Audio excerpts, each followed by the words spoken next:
مخصوص نشستوں کا کیس، عمران خان بطور وزیر اعظم الیکشن کمیشن پر اثر انداز ہو رہے تھے۔ چیف جسٹس سنی اتحاد کونسل کی مخصوص نشستوں سے متعلق کیس کی سماعت چیف جسٹس پاکستان قاضی فائز عیسیٰ کی سربراہی میں سپریم کورٹ کا 13 رکنی فل بینچ کر رہا ہے۔ سنی اتحاد کونسل کے وکیل فیصل صدیقی کی جانب سے اپنے دلائل میں جسٹس منیب اختر، جسٹس جمال مندخیل اور جسٹس منصور علی شاہ کے فیصلوں کا حوالہ دیتے ہوئے کہا گیا ہے کہ فیصلوں میں آئینی تشریح کی قدرتی حدود سے مطابقت پر زور دیا گیا ہے۔ وکیل فیصل صدیقی کا کہنا تھا کہ آرٹیکل 51 اور 106 سے 3 ضروری نکات بتانا ضروری ہے۔ آزاد امیدوار کسی بھی سیاسی جماعت میں شامل ہو سکتے ہیں۔ الیکشن کمیشن نے سیاسی جماعت کی غلط تشریح دی ہے۔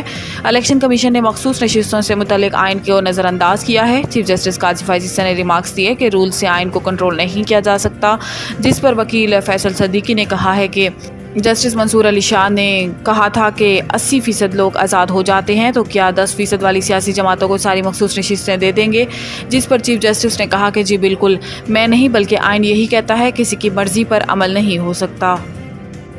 ملک بھر میں گرمی زوروں پر، سندھ میں آج پارہ 47 تک جانے کا امکان۔ محکمہ موسمیات کے مطابق پنجاب اور سندھ کے متعدد شہروں میں پارہ 42 سے 46 ڈگری تک رہے گا، جبکہ جیکب آباد اور سکھر میں درجہ حرارت 47 ڈگری رہنے کی پیشن گوئی کی گئی ہے۔ محکمہ موسمیات کا بتانا ہے کہ لاہور میں آج 45، پشاور میں 42، اسلام آباد میں 40، جبکہ کوئٹہ میں 38 ڈگری سینٹی گریڈ جتنی شدت کی گرمی محسوس کی جائے گی۔ محکمہ موسمیات کے مطابق شدید گرم دن کے بعد شام یا رات میں پنجاب، خیبر پختونخوا، سندھ، بلوچستان، کشمیر اور گلگت بلتستان کے مختلف مقامات پر آندھی اور بارش کا امکان ہے۔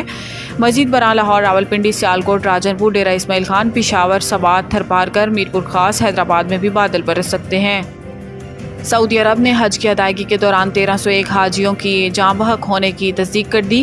سعودی وزیر صحت فہد بن عبد الرحمان کا کہنا ہے کہ اس سال حج کی ادائیگی کے دوران 1301 حجاج کی موت ہوئی۔ انہوں نے کہا کہ یہ اموات مناسب پناہگاہ نہ ہونے اور آرام کے بغیر براہ راست سورج تلے طویل فاصلے تک پیدل چلنے کی وجہ سے ہوئی ہے۔ سعودی وزیر صحت کا کہنا ہے کہ جاں بحق حجاج میں متعدد معمر افراد اور دائمی بیماریوں میں مبتلا افراد بھی شامل ہیں، جبکہ 83% اموات انحجاج کی ہوئی ہیں جو اجازت کے بغیر حج میں شامل ہوئے تھے۔ اس سے قبل عرب سفارتکار کا کہنا تھا کہ حج کے دوران جاں بحق ہونے والوں میں صرف مصری حاجیوں کی تعداد کم سے کم 600 تک ہے۔ دوسری جانب پاکستان کی وزارت مذہبی امور نے حج کے دوران ہیٹ ویو سے 35 پاکستانیوں کے جاں بحق ہونے کی تصدیق کی ہے۔